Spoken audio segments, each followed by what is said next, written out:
The end of turn 6 for HBG's Global War. Let's start with Africa. Africa's getting interesting. I'm only using one task force. Well, I guess I'm using 2 task force cards on the board. That means there was a lot of battles.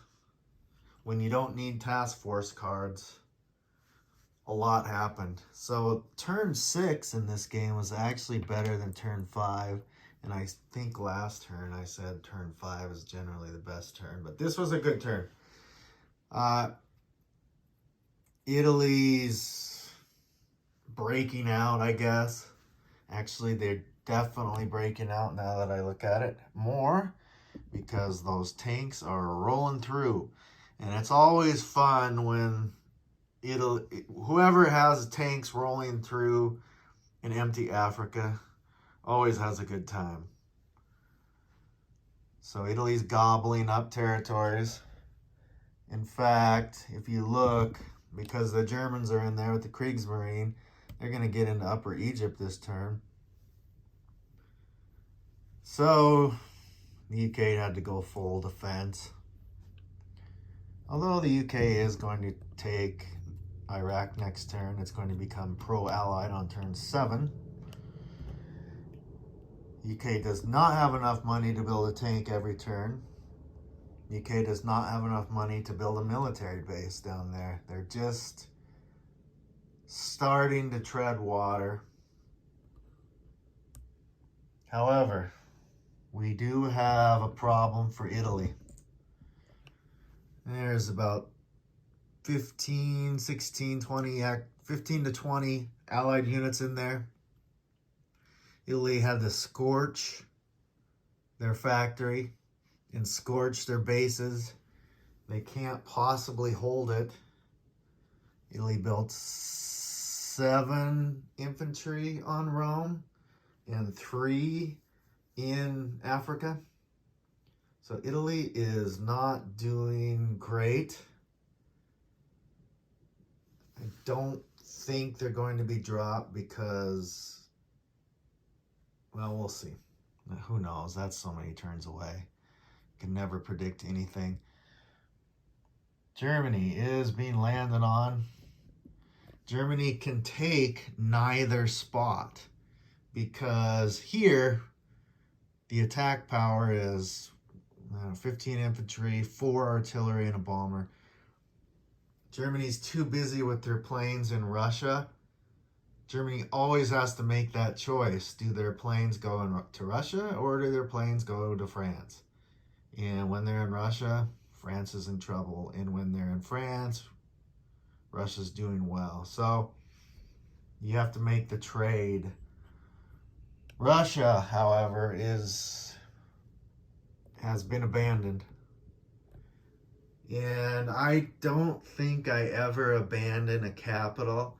But in this case, the most units I could get into Moscow was about 15 infantry and 5 planes. Not even the good planes. And a fort. Well, Germany can get in 10 infantry, 10 artillery, 10 tanks, 10 planes. So 40 against 20 isn't worth it. So, scorched everything. Retreated. I normally would never do that, but here's why I did it, and I think I might have found something I've never seen in the game before. Here's why I did it. This pile of 10 Japanese infantry, because Moscow falls, and we're going into turn 7. So turn 7, this pile is here. It's only 10 infantry. But if Russia didn't build here, it'll fall because all their money's lost this turn. The U.S. loans them money, but then after Russia goes, Russia can't even spend it. So basically, Russia has 2 turns of no placement. So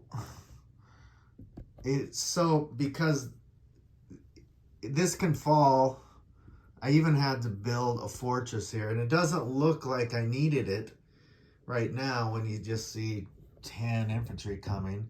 But if I wouldn't have built there, see, this has to survive for 2 turns. Now it can, because I built the fort there in 10 units.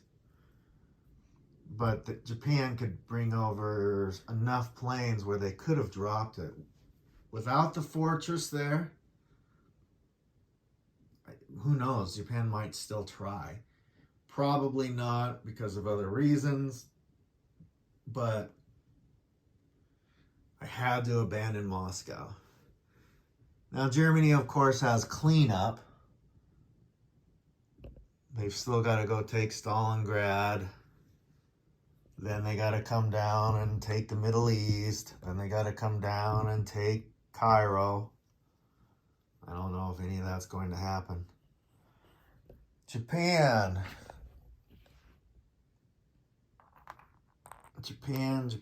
is doing fairly well considering my all-in Japan first 5 turns, four turns, I guess, is not really an all-in Japan now. But I did find out something very, very interesting. So let's take a look if you can. These 10 guys, so it's turn 6, turn 5, turn 4. So turn 4, I landed 10 guys here, which have made it through. These 10 guys are enough to, with planes, is enough to drop the Russian second capital. So I don't know if Japan should have declared war on Japan, or Russia should have declared war on Japan or not. But it is why Japan's not breaking out. I think they made $70 this turn. CCP fell. China took it back. Or KMT took, oops. I'm dropping stuff all over. Anyway, you can see that Southeast Asia, Japan's never going to get that point. I'm trying to defend Singapore because it's a $3 bonus for me and a $5 bonus for him. I guess since I'm playing solo,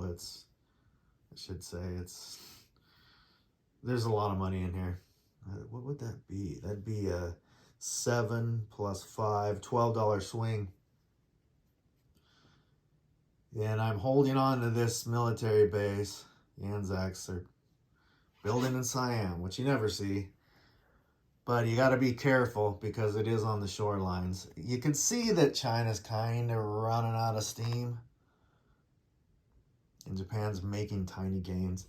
However, the battle that really mattered, excuse all the knocked over things, I guess there's nothing really to look at because the navies are gone. It was about a 50-50 battle.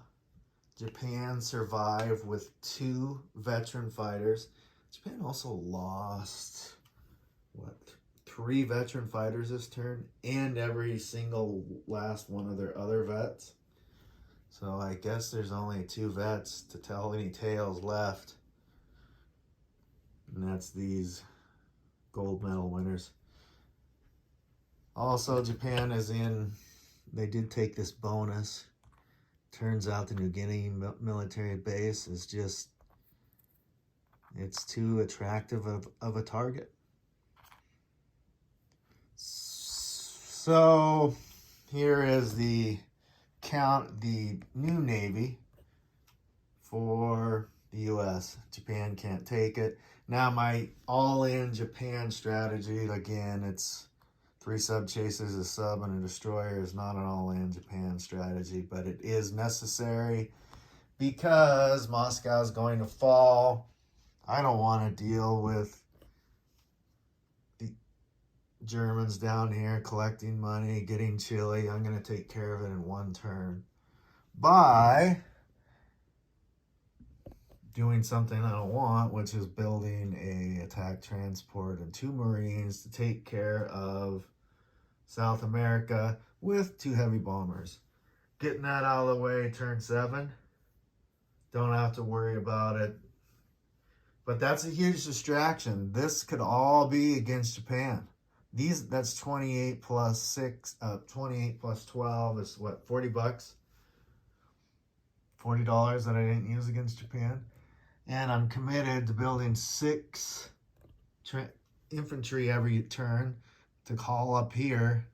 So trying for the all-in Japan just didn't work out, but still putting a lot of pressure on them. And I will see you in turn 7.